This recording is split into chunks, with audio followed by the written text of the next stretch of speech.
Blog Talk Radio. Welcome to Last First Date Radio, featuring interviews with experts in dating, relating, and mating in midlife. And now, here's your host, Sandy Weiner. Well, hello, everybody. This is Sandy.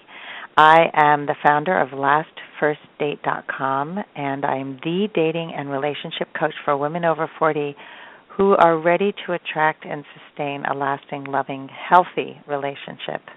We have a great show coming up for you today. I'm going to be speaking with dating coach and author Sandra Fidelis about whether or not you should date a separated man.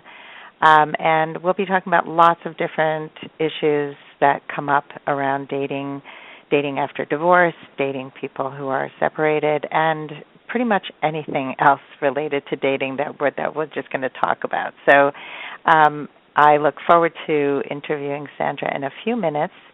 But as a dating coach myself, it is my mission to help women over 40 recognize and attract a good man and learn the relationship skills to make love last. And sometimes dating a separated man can be a big warning sign of a person who's not emotionally available. So I work with women who are ready to hear what the red flags are. And most women who come to me for support they're wonderful people. They are terrific moms. They are successful in the workforce, but they have challenges in the love department. And one of the mistakes that I notice over and over again is for women who grew up in the 60s and they've achieved a very high degree of success in their career by being aggressive, by being competitive. Unfortunately, they also bring that same energy of competition and aggression into the dating world, and men can be so turned off by that, and they don't know whether to date them or hire them. And so if you don't want to be in the friend zone and you want to attract a man that you're attracted to, sometimes it just takes some little tweaks. And what I've done is I've taken the top 3 mistakes that women make who are dating in midlife, and men too. It's a gender-neutral study that I have, and I've created a free guide for you. This is free for you. It's all you have to do is go to my website and you can download it. So you sign up by going to lastfirstdate.com, and you can sign up right on my homepage or pretty much any page. And you'll also be getting my weekly newsletter, which has fabulous tips and tools, a lot of promos that go out only to my list. So if you'd like to be part of that list and stay in touch, please go to lastfirstdate.com and sign up today. And today's show is sponsored by Audible.com. They are a leading provider of spoken audio entertainment and information. You can listen to audiobooks whenever and wherever you like. So sign up today for your free trial. It's a free 30-day free trial and a free book by going to audibletrial.com/lastfirstdate. And now I'd like to introduce my guest today. Sandra Fidelis is a dating coach and co-author of the book Sexy Secrets to a Juicy Love Life. Great title. She got knee-deep into topics such as philosophy, energy, psychology, spirituality, and communication with top industry experts, and discovered a coaching practice that merges intuition with universal laws to create life-altering results for her clients. Sandra empowers women to shift how they view themselves and redefine what they believe they deserve in every single area of their life. She creates groundbreaking programs for women all over the world and helps them obliterate the obstacles that are standing in the way of meeting their Mr. Right. So welcome to the show, Sandra. Thank you for having me. I'm excited to be here.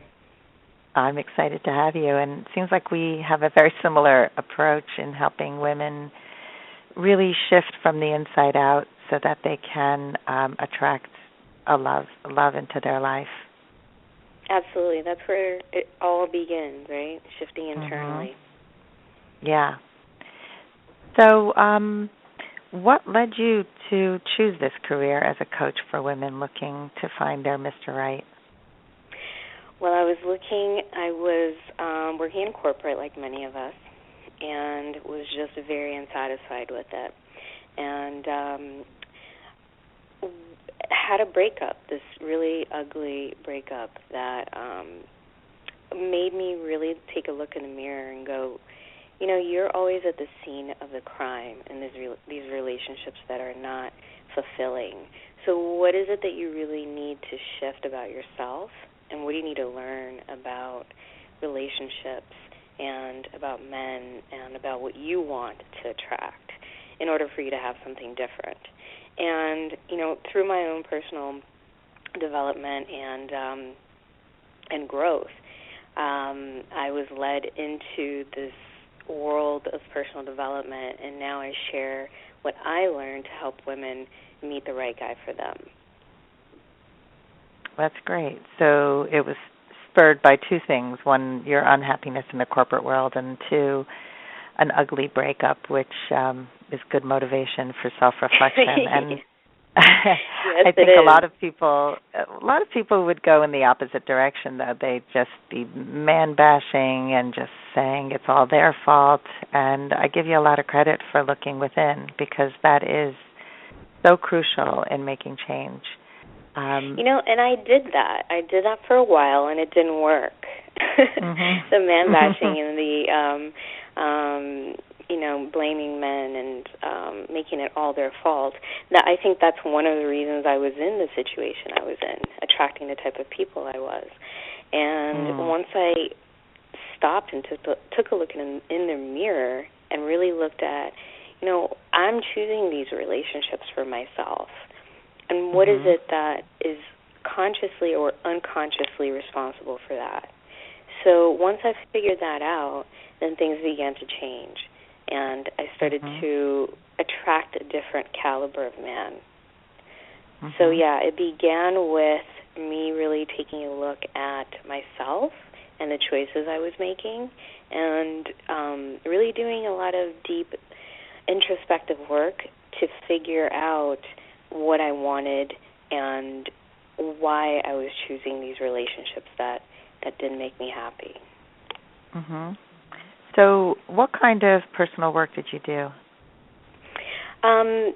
Reading a lot, reading basically any personal development book on relationships that I could get my hands on, taking a lot of workshops, working with top industry relationship coaches, and going through my own coaching program to become a life coach. So, doing the work, doing the internal work, looking at myself very deeply and figuring out where my patterns were coming from. Mm-hmm. And did you? So let's say what were some of the patterns you noticed? Some of the patterns were that I would attract men who were unavailable, which is something that a lot of the women that I work with do, right? So the guy that they want, even if they're with him, is somehow emotionally unavailable. And this actually, we're going to speak to this a little later when we speak about the separated man. If you're attracting men who are emotionally unavailable, even if they're in a relationship with you, but it seems like you're always longing for that love and for them to make you a priority, there's something in there about you on a deeper unconscious level that is also unavailable, right? And so that's where you need to begin to do your work. You need to figure out, why is it that I'm in fact unavailable and therefore attracting these types of men? Because your external experience and love in your career, with money, in any area is really a reflection of what's going on internally, right? So once we begin to shift internally, then we can see a different result externally. But it really starts with looking at why you're attracting these people into your life. Yeah, so many people do choose emotionally unavailable men, and I certainly am guilty of that also in my past. And I think one of the things that was really pivotal for me post-divorce was dating the last player that I would date. It was this realization that even though I didn't let myself be fully involved with him, I didn't open myself entirely to him. There's an allure to men who are often narcissistic or selfish because they're also often exciting and smart and sexy and all kinds of other things that draw women in. So is this one of the things that you see like as one of the top struggles that women have in dating?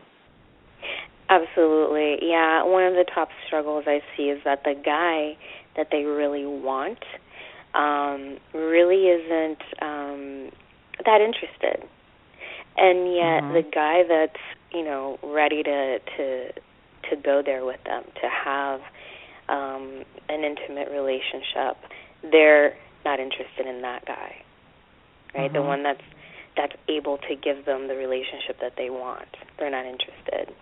So like you said, there's that certain allure, because what that really means is that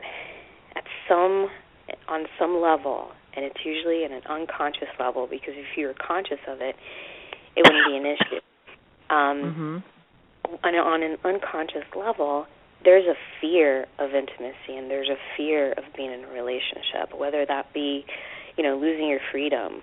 I work with a lot of single, successful women who pretty much fend for themselves. So there is, and I experienced this myself when I was single, a fear of, am I going to lose myself in this relationship? Is this person going to, be around all the time? Will I be able to have my own life? Will they support me in my career, in my endeavors, in my goals? Can I really have this intimate relationship? And then also the other piece to the intimacy issue is that we all have something about us that makes us feel like, we may not be good enough. And being in an intimate relationship, that other person is going to likely see that. Now, it's usually not a deal breaker to the person that you're in a relationship with, but we think that. So it's like, they're going to see the real me. Am I going to be accepted? Are they going to love me fully for who I am? So all of those fears, all of those unconscious fears are what really keep us from connecting with somebody who can actually have that deep emotional bond, emotional connection with us. And so we, in turn, choose people who are unavailable to an intimate relationship. Yeah, I see this a lot too, and I think that I read somewhere over this weekend, I'm not sure what book I was reading, I was just reviewing because I'm working with a woman now who's doing the deep relationship work that she never did, and she's in her late 60s, and suddenly had the realization that it's so much has to do with her.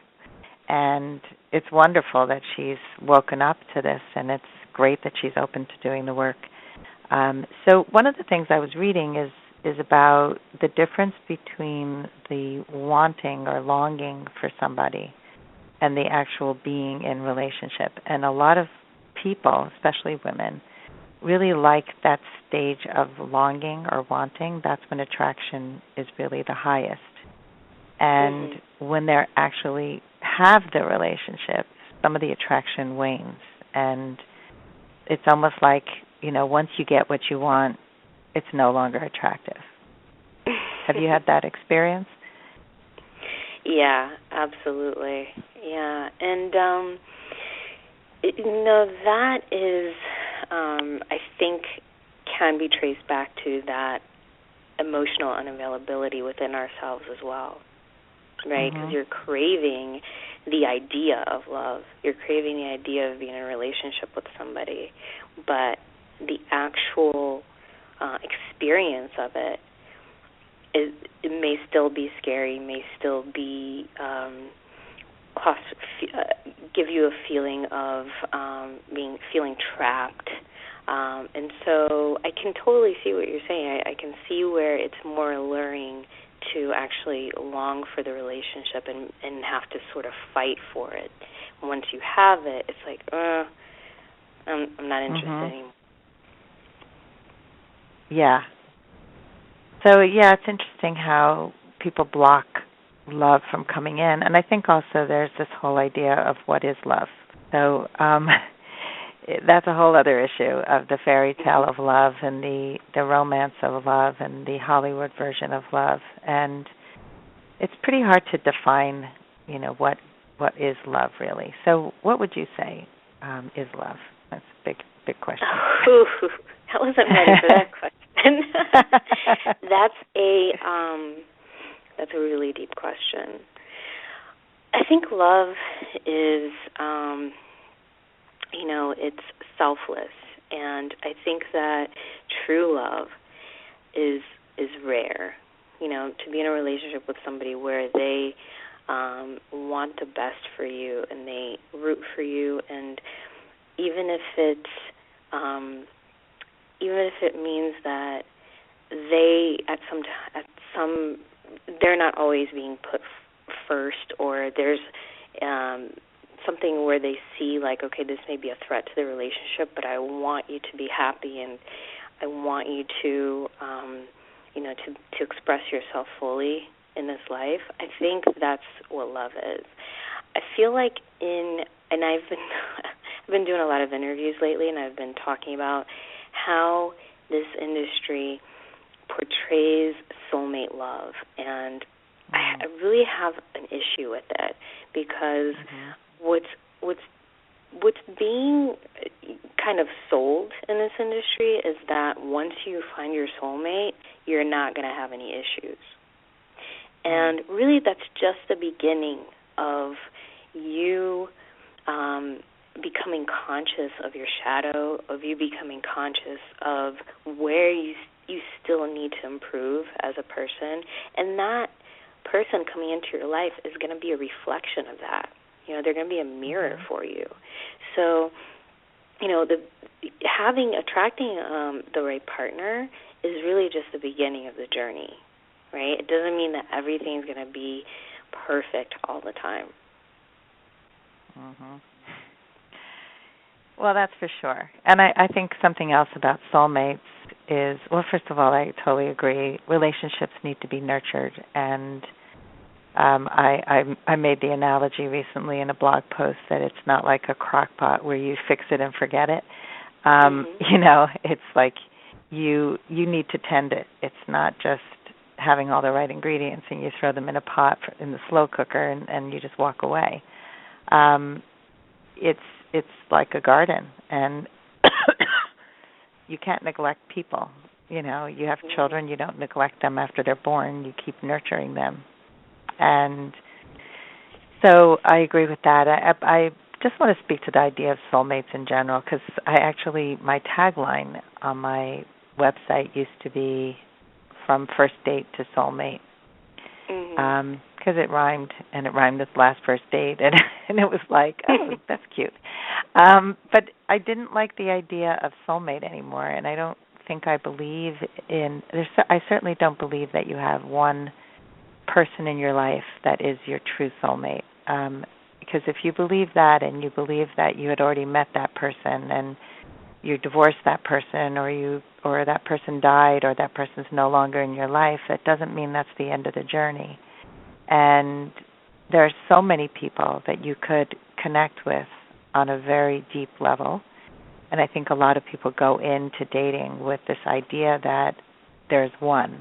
And if that person isn't the one on every single first date, then it's a total disappointment, and they get so burnt out from dating because the person doesn't show up to be that amazing, spectacular connection with chemistry and fireworks and butterflies and all kinds of things that really are not love. And so yeah, will you speak to that for a minute, what you feel about that? Yeah, I 100% agree with you on the soulmate thing, which is why I try not to use that term because it's very, to me, it's very restrictive, and I feel badly when I speak to women who feel that they missed their chance because they had a soulmate and they're no longer with them, or the one that got away. I feel like exactly what you said. There are several people that you can have an amazing relationship with. And the idea of soulmate, I think that in terms of soulmate, you could have friends who are soulmate. You could have family members who are soulmate. I consider my mother and I are super close, and she's one of my soulmates.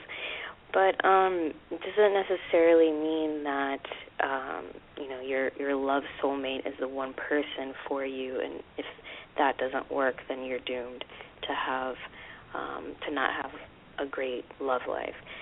And so, I think that women need to keep in mind that it's about finding the right person.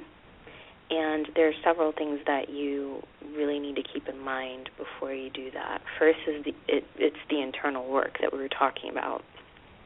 And then, like you said, if there's no fireworks initially, people tend to, like you said, get burned out, walk away.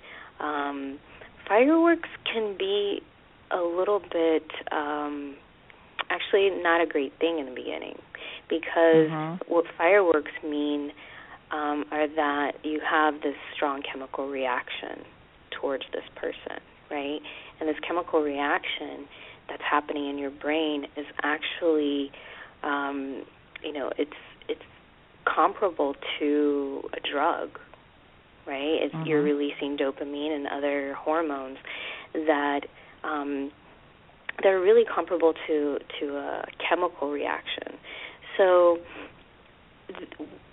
what that does, what that can do initially when you're having those fireworks and that strong chemistry is really blind you to some of the red flags, right, and some of the deal breakers that may be there for you to pay attention to.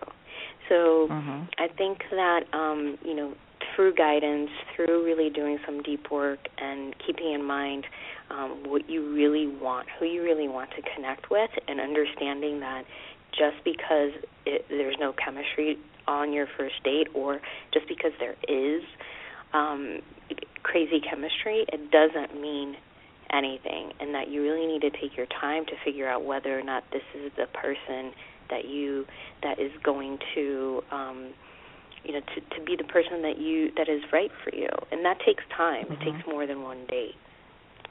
Yeah, for sure. I agree with you, and I think that in addition to missing red flags and deal breakers, people often lose themselves in a relationship where the chemistry is so high because you mentioned being blinded. It's like you're blind, you're deaf, you don't see things. And I can remember one relationship like that where I was just like, this is my soulmate, oh my God. And I had friends who were so kind to me who told me to get over myself and stop it because I was like an idiot. I lost the ability to think straight. And I now thank this one friend who just said to me, you have to just stop. And at the time it stung, and it was like, what do you mean? I need to write him a letter. I need to let him. And you're like, no, this guy's not your soulmate. He's a jerk. And he was. And I could not see it at the moment because I was starving for connection, and I felt he gave it to me. And then I learned more about myself and loved myself more, and knew my bottom line and my deal breakers and my ability to set boundaries, which is so important in pacing yourself. So that's a whole other topic of how to pace yourself. But let's talk about separated men, because this is something that comes up a lot, and I know we could go off on 100 tangents here, but I think what we've been talking about is really good preparation for the discussion about a separated man, because, so far you've been talking about what's really important, to do the internal work, to really know yourself and not trust the the chemical experience because it's often misleading. So say you met somebody who's separated. Do you have an overall feeling about separated men, or is it situational? What do you feel? I actually have some signs that I'd like to go through. Okay. I don't want to say, unequivocally every single separated man you just ditch and you run away from. But I want to give you some signs that will give you a little bit of insight into, what some of the red flags could be if you meet a separated man. And I'm speaking from personal experience here, so ladies, listen up, okay? So the first sign that you should look out for is, does he constantly talk about his ex, right? So if he's talking about his ex all the time, this means that he's not over it. He's not over the relationship, and he's still trying to process it, whether it's his feelings for her or, what caused the end of the relationship. But here's the thing, you're not his therapist. That's not your role. Your role is his new woman, right, if that's where you guys are headed. You're not there to listen to his issues and to listen to him gripe about his past relationship. So if he's using you as a sounding board, he may really not be ready for a relationship. He may not be emotionally ready or available for a relationship. Okay? So that's the with first a guy sign. like that, before you go on, I just am curious, what if you try to stop him and just say, you know what, like, do you have any kind of like script you would give a woman to help her get a man to stop talking about the ex? I mean, just very plain and simple. I would appreciate if, we didn't really talk about your ex because it makes me feel uncomfortable always bringing up your past relationship. Just as simple as that. Okay. If you in fact want to, continue on and see where it goes, then speak up and tell him that this is not acceptable. You guys are beginning something, you're trying to build something, and you don't want to bring this past relationship into what you're trying to create now. Yeah, so I would think that if you at least let him know that you're uncomfortable with it and that you want to focus on getting to know who he is today and not be mired in the past, and see what he does with that, that would be a good indicator. Exactly. Because sometimes people just can't help themselves. Like they just feel like they're not even conscious of what they're saying. But maybe with awareness, he can stop. So, right. Okay. Number 2. And number 2 is, we're still going back to the ex here. If he speaks, if he not just talks about her, but he speaks very badly about her. So when a relationship ends, it's never just one person's fault, right? So he shares in some of that responsibility. So he's constantly bad-mouthing her and calling her names or calling her crazy, then that means that he's not really taking responsibility for his role, for the role that he played in the breakup. Now, you'll have to ask yourself, do you really want to be with a man who hasn't done any self-reflecting at all or recognized his role in the breakup of his marriage?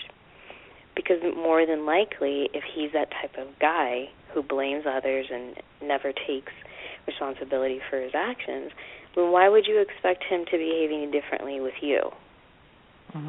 Right? So, speaking negatively about his ex, she could be, she could be everything he says and more.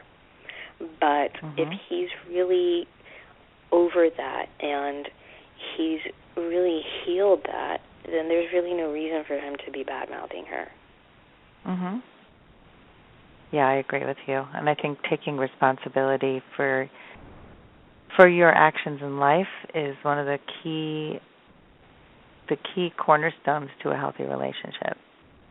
Yeah, absolutely. Because if he's calling, his ex crazy, then he might drive you crazy and one day be calling you crazy. right? So look at these patterns and don't try to look at things from a dispassionate point of view. And instead of going, oh, poor him, and she was so mean to him, and our relationship is going to be better.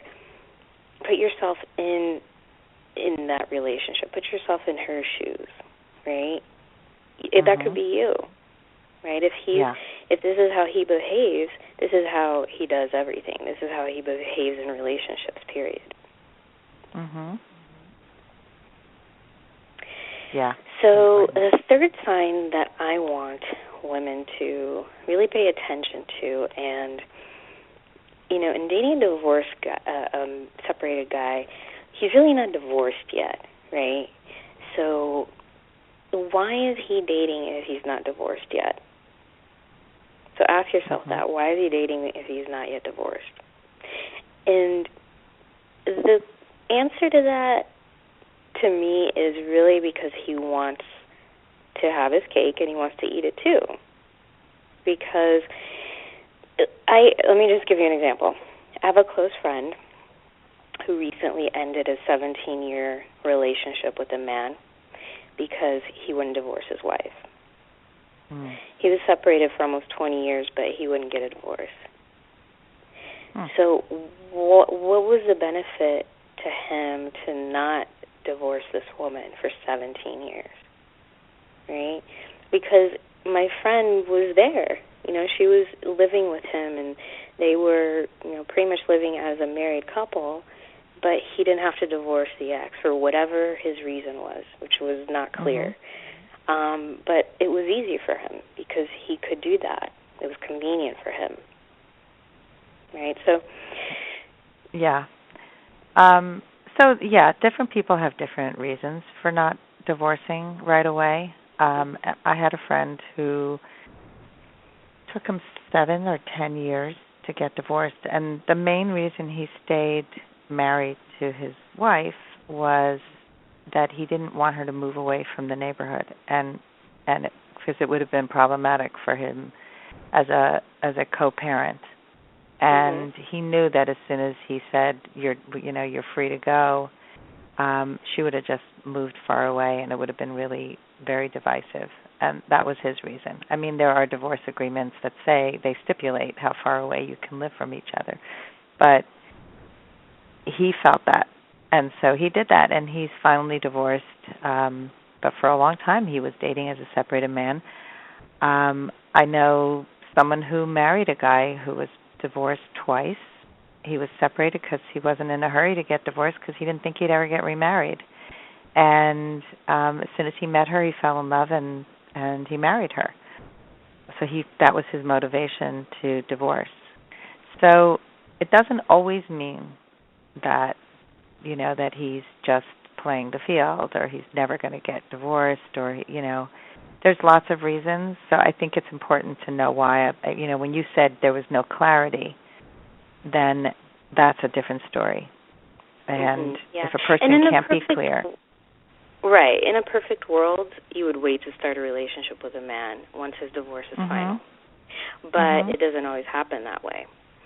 So what you can do instead is look for the signs that he's in fact over the relationship and that he's ready to dedicate himself to you and fully commit to you, right? Because if you want a relationship where you want marriage, then you have to be clear that that's what he wants as well, and that you're going to be his priority and not his ex relationship, right? I mean, he can co-parent and he can have a healthy relationship with his ex, but you're his woman, and so you are a priority to him now. Right. So that's important. And I would even say that men who are newly divorced have some of these same issues. Would you not agree? Yeah. Absolutely. And I don't really subscribe to like the 2-year. I've heard the 2-year rule, like you have to be separated or divorced for 2 years before you're really ready. I don't really want to put like a time limit on it. I think it's different for everybody because I think that you could be in a marriage and just be completely over it right? But I think that it's important for you to really look for the signs that he's available to be, what you want, to give you what you want in a relationship and what you deserve. Because going into a new relationship, you want to be his priority. You want him to make you, the priority and not have all of these things that he's bringing into the relationship that could cause issues. These relationships can be complex enough, right? You're bringing two people together with different personalities, upbringings. We have our shadow that shows up in relationships. You want to start your relationship off on the right foot. You don't want to start by resenting the guy that you're going to share your life with. You want to have that smooth beginning to the relationship, and that means that, he's fully committed to you. Yeah. I mean, this client that I was referring to earlier, who's in her 60s, she was with a guy for 5 years who wasn't capable of commitment, of the kind of commitment she wanted, and she finally just said, we're done. Right. But sometimes it's hard to see that, and but sometimes people will be very honest with you, and they'll say, I'm recently separated. I'm not interested in a long-term relationship right now. I'm just interested in dating and having fun and seeing multiple women. I mean, a guy who's honest will tell you that right away, and so you get to make a choice whether you want to be that plaything or not. Absolutely, yeah. I actually had a guy who I dated who was, in fact, divorced when we met, and he told me that. He's like, I'm recently divorced, and I don't want anything serious right now. I want to date multiple women, and I'd like for you to be one of them. And I told him no, right, because that's not what I'm looking for. But I respected his honesty. I really do respect somebody who will tell you straight up, this is what I want. I don't want to lead you on. I don't want to play games with you. You deserve to know where I'm at this moment in my life. If you want to come along for the ride, great. If not, then, maybe we can be friends or have a great life, and I hope you find what you want. I respect that. And I wish that more people were like that. Yeah, I do think that a lot of times there are signs, though, that even if a person doesn't come out and say this bluntly, I do believe that often there are signs that people bury and don't want to look at, even though they're there. So before I do want to talk about more subtle signs of emotional unavailability with you, but I want to give a quick shout out again to our sponsor. And then we'll talk about that topic because I think that's an important topic too. So we are very happy to be sponsored by Audible.com. They're a leading provider of spoken digital audio entertainment and information. And they have over 150,000 titles that you can choose from and listen to on any device, including whatever you're listening to Last First Date Radio on right now. If you sign up at audibletrial.com/lastfirstdate, you're going to get one free audiobook and a 1-month trial of the service. And some of the bestsellers right now are What I Know for Sure by Oprah. I love her little back of the magazine little statements little essays that she writes. And there's a book called Deal Breakers, When to Work on a Relationship and When to Walk Away by Dr. Bethany Marshall.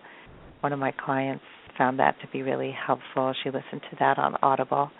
How to Win Friends and Influence People, one of my favorites. Pretty much any book that you love is on Audible right now. And so why don't you try out Audible for your free month and free audiobook. All you have to do is go to audibletrial.com/lastfirstdate. And thank you for your support of our radio sponsor, Audible, and for giving yourself the gift of spoken audio entertainment. And now we're back with Sandra Fidelis. Am I pronouncing your name correctly? Yes, that's perfect. Okay, good. So if you can talk about some of the more subtle signs, like say, he doesn't always talk about his ex. He's not speaking disparagingly about her, and he's not just playing the field and looking to have fun with you and really never commit to you. What are other signs of emotional unavailability that may be pushed under the rug that you've seen? Just not really including you in his life.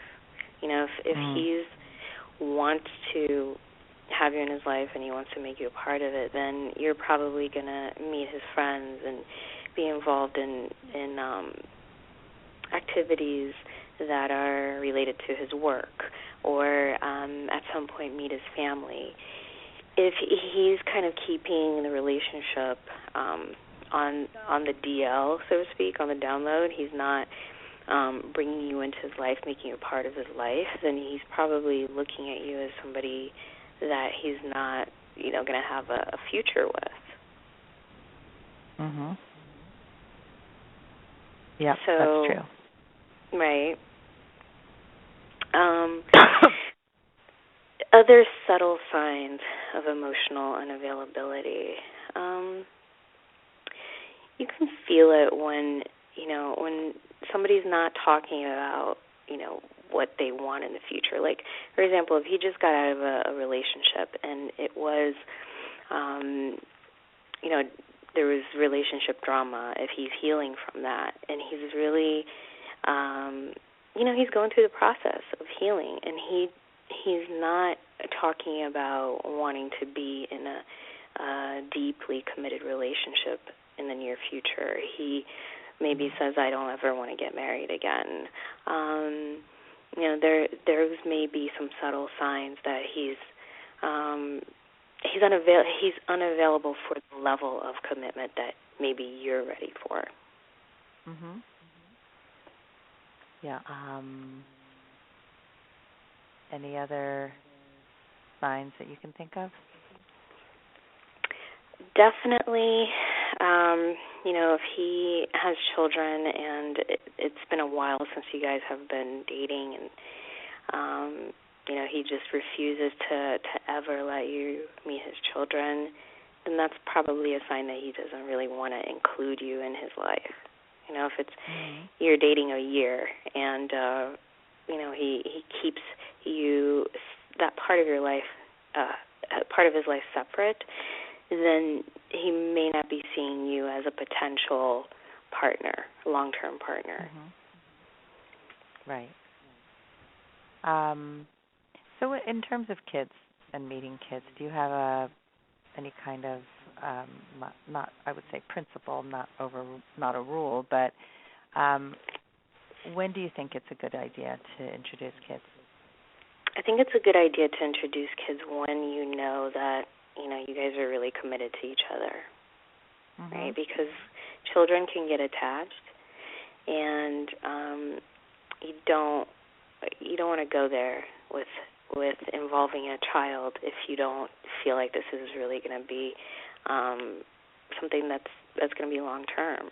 I don't have any children, but I personally wouldn't want to, my child to meet several people that I've dated. I'd want them to meet somebody that I'm stable with, right? Mm-hmm. Yeah, definitely. And that's been my policy with my kids. And they're older now, but even though they're older, I still feel it's damaging for them to form any attachment to somebody unless it's really a pretty serious relationship. Absolutely. Yeah. No, I think that the child thing is pretty serious to, bring that element into the relationship. It needs to be at a time when you guys are sure that it's, you're really going to make this relationship a priority and that you guys are committed to each other. Mm-hmm. So in terms of emotional unavailability, there are other things besides the separated man. There are other things that make people more of a liability to date. And I was always taught that you should look out for men with, or for women, whoever is listening, men or women, that have any financial, big issues, legal issues, ex issues. Those are some of the big three that can really have a person not be fully into the relationship or be so distracted that they can't really give you the kind of attention that you need. What do you feel about that? I agree. I mean, not only does it bring stress into the relationship when somebody doesn't have their finances together or are bouncing from job to job, but it also kind of speaks to, the stability, right? The emotional stability of this person. And in order for you to be fully present in a relationship, I think that you really do need to, be at a certain level internally. Like, you need to understand yourself. You need to feel good about yourself. Feel like you're bringing something to the relationship, like you're contributing something to the relationship instead of being a burden on someone. I think that, those things are important in order to have a relationship that's healthy, for you yourself to be healthy and stable before you get into a relationship. And that's going to allow you to be more available, be more open to an intimate relationship with someone else. Yeah, that's good. So let's talk about when it's okay to date a separated man. And because I've given you some examples of men who really were emotionally available, and they stayed separated for some unusual circumstances. So what do you think are some signs that a separated man is emotionally available? What should women look out for? The first sign is that he makes you a priority. So he's not trying to hide you from the ex-wife.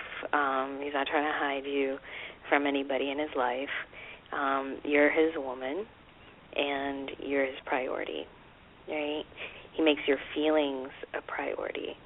Now, and this isn't to say that he does everything you want, but he takes your feelings into consideration, and he doesn't,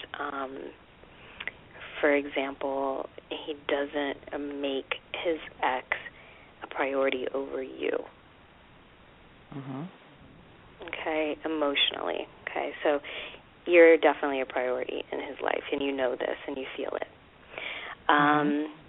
He's not bad-mouthing his ex. No matter how horrible she may have been, he's taking responsibility for his actions, and he's understanding that they both played a role in the end of the marriage. Another sign is that if they have children, they can co-parent well together, and he's a responsible father. That's a big sign, especially if you want to have your own family with him.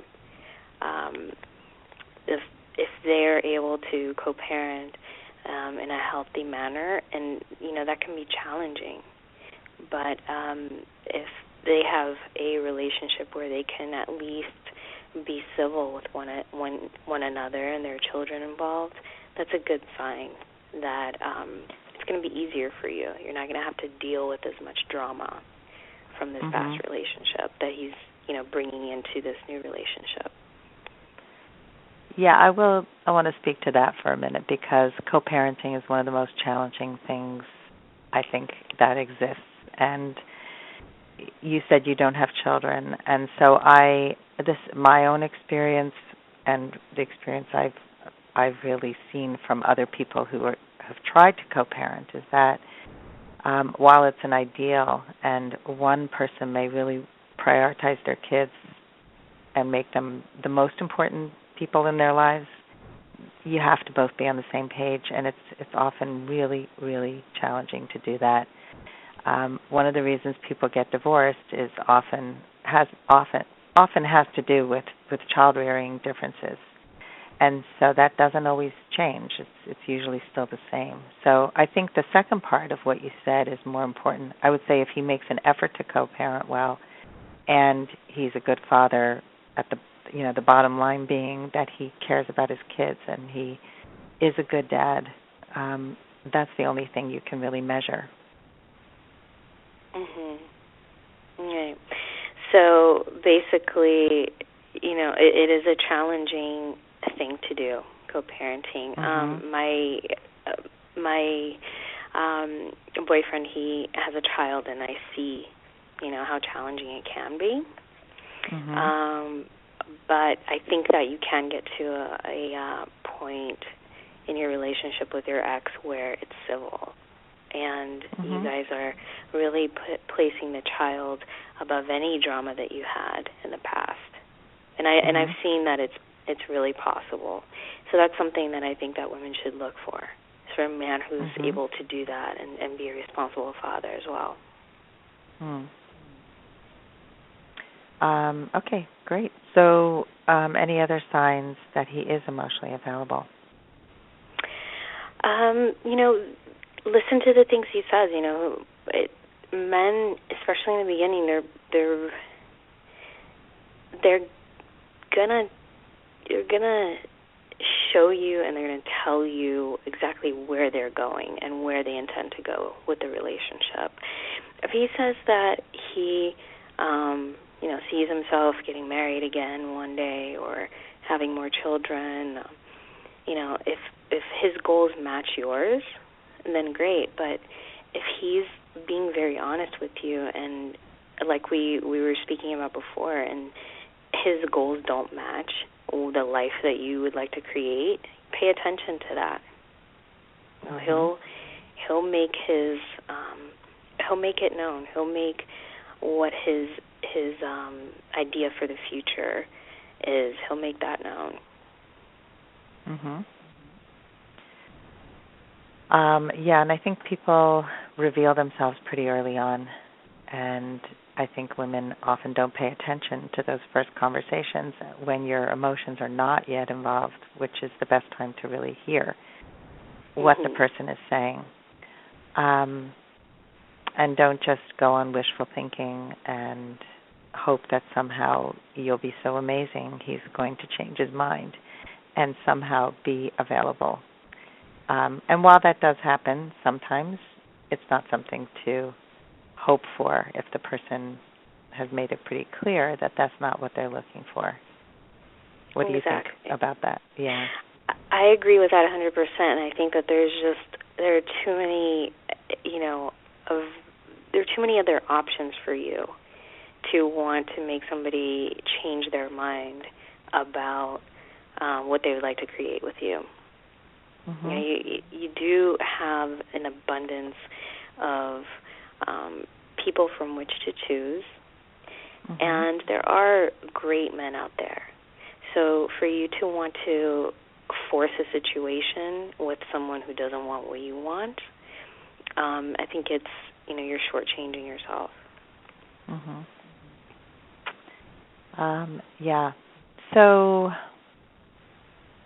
any concluding thoughts about dating separated men that we haven't covered? Because we've covered red flags, we've covered emotional unavailability. Anything else you want to add? The one thing that I think is the most important is to maintain the ability to see things clearly in the beginning and really pay attention to the signs and his words and his actions, right? I would say pay more attention to his actions than anything, because that's going to tell you where he is now and where he intends to go with the relationship. Yeah, men sometimes say things and they don't follow through. And I actually had a guy who told me on a first conversation that he's hardwired to be in long-term relationships. Like he's there as like a serial monogamist and always wants to be in a long-term relationship and wants to get remarried and, blah, blah, blah. And that was not true. his actions were very different. You know, it was really about being a player, and I picked up on that really quickly.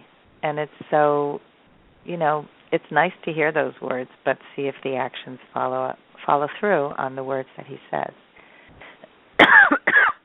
Exactly. Mm-hmm. Yeah, absolutely. And I'm going to actually be providing everyone a little gift later to help them do that and pay attention to actions versus just the words. Okay, great. So why don't you talk about that now? Okay, so I have a gift for everyone. If you go to sandrafidelis.com/confidence, that's Sandra, FIDELIS /confidence, you're going to be able to download a free gift, and it's called the Ultimate Dating Confidence free gift. And what you're going to get is an ebook that has the 10 signs that he's totally into you and the 10 signs that he's not into you. And so what that's going to allow you to do is really look at the actions versus the words, and to see if he's really interested in you or if you're just wasting your time and you know, should keep it moving. The second gift that you're going to receive there is a guided meditation called Dating Confidence Guided Meditation. And what you do with that is, you know, before a date, you can pop it in to get rid of some of that dating, you know, first date jitters, anxiety, and boost your confidence so that you're showing up as your best, you know, that best version of you for the first date. So that's sandrafidelis.com/confidence. And if you'd like to speak to me, if you'd like to book a get-to-know call, you can go to talktosandra.com. So it's talktosandra.com? Yes. Okay. I'll post this on the Facebook page. So these are great gifts and really important to identify the signs so that you know what to look out for, and because it's so easy to miss them. I would say that's one of the biggest issues in dating is not paying attention to signs and burying them under the rug. This is a really bad thing to do.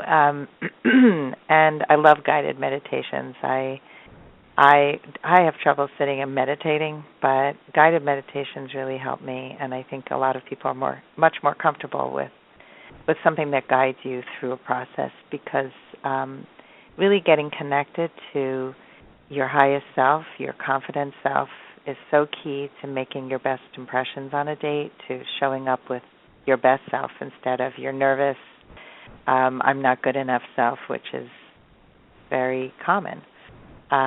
So really two good gifts that people can benefit from. Thank you. You're welcome. So people can find you at sandrafidelis.com, or go to your website, and to grab the free gift, go to sandrafidelis.com/confidence for your 2 free gifts.